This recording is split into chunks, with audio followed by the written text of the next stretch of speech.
Mehriban çağılar, eziz körpejeler, sagdyn durmuş yörelgelerini berjay edin. Wagtyna ukyňyzy alyn. Çağılar, dogry iýmitlenin. Beden ter we hemde sport bilen meşgullanyň. Ellerinizi ýygy-ýygydan sabunlap ýuwun.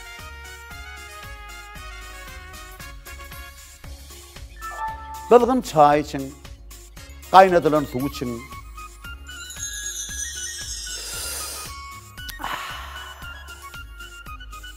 arı saçırık düdümlerini berjay edin çağılar. Limon, soğan, sarımsak gelip önümleri köpüräk eyin.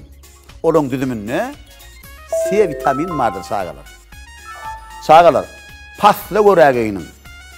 Hova salkın bolsa, yılrak giyinmeyi unutmaň. Balalar, yine şu sadece düdümleri berjay edin. Ona näme? Janyňyz sag bolsun.